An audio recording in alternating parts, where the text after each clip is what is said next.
নমস্কার বন্ধুরা, আমার রান্নাঘরে সবাইকে স্বাগত। বিকেল বা সন্ধেবেলাতে চায়ের সাথে বিস্কুট না খেয়ে মুড়ি দিয়ে তৈরি এই রকম একটা পাকোড়া বা কাটলেট খেয়ে দেখতে পারো। সন্ধেবেলাতে হালকা ফুলকা টিফিনেও এই রেসিপিটা বানাতে পারো, এমনকি সকালের ব্রেকফাস্টেও এই রেসিপিটা বানানো যায়। দুর্দান্ত একটা রেসিপি, আর এটা মুখরোচকের একটা দারুণ সুন্দর একটা রেসিপি। আশা করি তোমাদের এই রেসিপিটা ভীষণ ভালো লাগবে। তো চলো দেরি না করে কিভাবে বানিয়েছে সেটা দেখে নিই। প্রথমেই আমি একটা বোল নিয়ে নিয়েছি, আর এখানে এক বাটি মতো আমি এখানে মুড়ি নিয়ে নিয়েছি। মুড়িটা প্রথমে একটু জল দিয়ে ভালো করে ধুয়ে নেবো, কারণ মুড়ির মধ্যে কিন্তু অনেক সময় ধুলো থাকে, সেই কারণে মুড়িটাকে প্রথমে ভালো করে এখানে ধুয়ে নিতে হবে। তাই জল দিয়ে এটাকে ভালো করে এরকম 2 থেকে 3 বার মতো আমি এখানে ধুয়ে নিয়েছিলাম।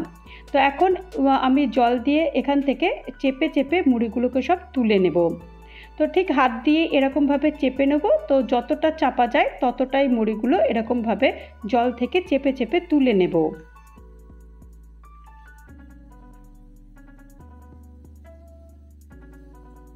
মুড়িগুলো সব তোলা হয়ে গেছে, আর তোলার পর তোমাদেরকে আমি দেখাচ্ছি যে কতটা নোংরা জল ছিল, কারণ তোমরাই বুঝতে পারবে যে মুড়ির মধ্যে কতটা নোংরা থাকে। আমরা তো সাধারণত মুড়ি খেয়ে নিই, তখন বুঝতে পারি না যে মুড়ির মধ্যে কতটা নোংরা থাকে। মুড়িতে জল দিয়ে যদি আমরা ধুই তখন দেখা যায় যে মুড়ির মধ্যে কতটা নোংরা থাকে। দেখো, তোমাদের জলটা দেখাচ্ছি কতটা নোংরা জল ছিল। তো চলো, আমি আগে মুড়িটা একটা বোলের মধ্যে এখন নিয়ে নিয়েছি, আর এর মধ্যে আমি কিছু উপকরণ নেবো। তার মধ্যে এখানে একটা পেঁয়াজ এরকম কুচি করে কেটে নিয়েছি, আর একটা মিডিয়াম সাইজের আলু গ্রেট করে নিয়েছি, আর এই যে সবজি মশলা তার থেকে 1 চামচ নিয়েছি, হাফ চামচ হলুদ গুঁড়ো দিয়েছি, হাফ চামচ লাল লঙ্কার গুঁড়ো দিয়েছি, আর এখানে 2 চামচ আমি চালের গুঁড়ো দিয়েছি। চালের গুঁড়োটা দিলে এই পাকোড়াটা বা কাটলেটটা ভীষণ ভালো খেতে হয়। আর এখানে আমি 4 চামচ মতো আমি বেসন দিয়েছি, শুধুমাত্র এটা বাইন্ডিংয়ের জন্য। আর কিছু উপকরণ দিয়েছি, তার মধ্যে হচ্ছে আমি এখানে হাফ চামচ মতো আমি আদা বাটা দিয়েছি, আর হাফ চামচ রসুন বাটা দিয়েছি, আর কিছু ধনেপাতার কুচি ছড়িয়ে দিয়েছি। এখন এগুলো প্রথমে এরকম হালকা হাতে করে সবগুলোকে এরকম মিশিয়ে দেবো।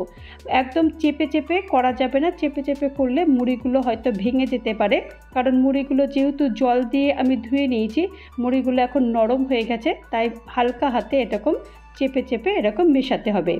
আর এর মধ্যেই আমি পরিমাণ মতো নুনটা দিয়ে দিয়েছি। নুনটা আমি আগে দিইনি, নুন খানিকটা মেশানোর পর তারপরে আমি এটা নুন দিয়েছি। নুনটা দিয়ে ভালো করে এটাকে মিশিয়ে দিতে হবে, আর ওই যে বললাম হালকা হাতে এটা মেশাতে হবে, একদম চেপে চেপে কিন্তু মেশানো যাবে না। আর জলটা আমি এখন একটু কম দেবো।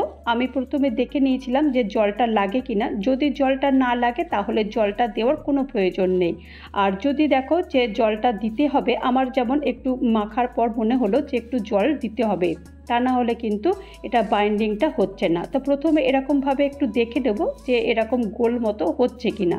তো যদি হয় তাহলে এর থেকেই নেবে। আর দেখো, আমি এখন দেখাচ্ছি যে হ্যাঁ, আমি এখন দেখছি যে এটা মোটামুটি আমি যদি কাটলেটের শেপ দিই তাহলে এটা পুরোপুরি হয়ে যাবে। তো এখন আমি এরকম কাটলেটের ছোট ছোট করে এরকম গোল গোল করে শেপ দেবো। শেপটা হচ্ছে তোমরা তোমাদের নিজের ইচ্ছা অনুযায়ী শেপ দিও, তাতে গোল দিতে পারো, লম্বা দিতে পারো, বা চৌকো দিতে পারো। এটা পুরোটাই তোমরা তোমাদের নিজের ইচ্ছা অনুযায়ী ডিজাইন দিও। আমি আমার মতন ডিজাইন দিচ্ছি, সামান্য একটু গোল করে একটু চ্যাপ্টা করে দিয়ে দিয়েছি, তাহলে ভাজতেও বেশ সুবিধা হবে আর খেতেও কিন্তু আরও ভালো হবে। তো দেখো, এরকমভাবে আমি একটা দেখিয়ে দিচ্ছি, আর তোমাদের সুবিধার জন্য আমি আরেকটা দেখিয়ে দিচ্ছি। তবে এর মধ্যে তোমাদের একটা কথা বলে রাখি, এই যে আমি আদা রসুনটা দিয়েছি, আদা রসুনটা ছাড়াও কিন্তু এটা বানানো যায়, আদা রসুন ছাড়াও ভালো হয়। আর ঝালটা তোমরা তোমাদের স্বাদ অনুযায়ী দিও, এর মধ্যে কাঁচা লঙ্কার কুচিও দিতে পারো। তো দেখো, আমার সব কটাই হয়ে গেছে, এবার ভাজার পালা। তো আমি গ্যাসে কড়াই বসিয়ে দিয়েছি, আর বেশ খানিকটা তেল গরম করতে দিয়ে দিয়েছি।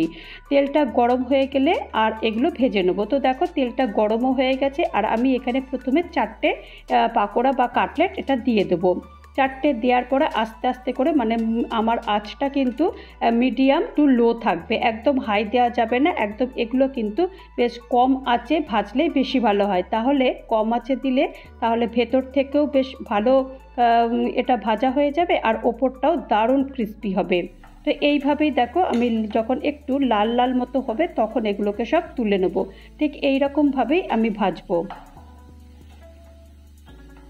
তো মোটামুটি এর থেকে আর বেশি ভাজবো না, রঙটাও বেশ সুন্দর এসেছে। তো এই পাকোড়াগুলো আমি এখন সব তুলে নেব।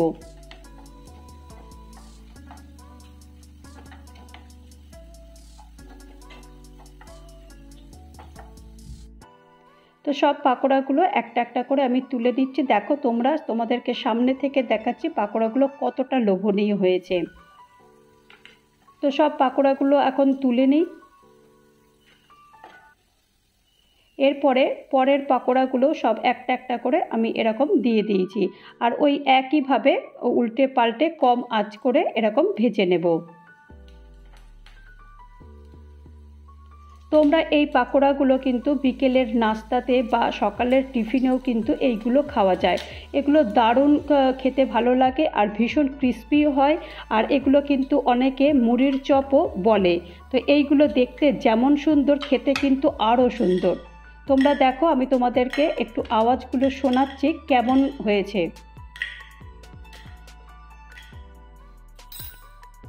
দেখো কতটা সুন্দর লাগছে। আর একটু ক্রিস্পি ধরনের, একটু বেশি ভাজলে একটু বেশি ক্রিস্পি হয়ে যায়। আর তোমাদেরকে দেখাচ্ছি, তোমরা দেখো, নিজেরাই শুনে বলো যে পাকোড়াগুলো কতটা মুচমুচে হয়েছে।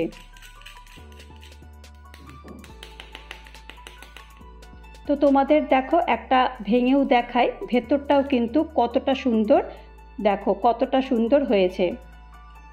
তোমরা যদি এরকম কম আঁচে বা মিডিয়াম আঁচে এরকম যদি ভাজো তাহলে কিন্তু এই পাকোড়াগুলো দুর্দান্ত হয় খেতে। তো তৈরি হয়ে গেল আমার মুড়ির পাকোড়া বা কাটলেট। এই কাটলেটের রেসিপিটা যদি তোমাদের কারোর ভালো লাগে তাহলে অবশ্যই একটা লাইক করো, কমেন্ট করো, পারলে আমার চ্যানেলটা সাবস্ক্রাইব করে আমার পাশে থেকো। ভালো থেকো, সুস্থ থেকো, নমস্কার।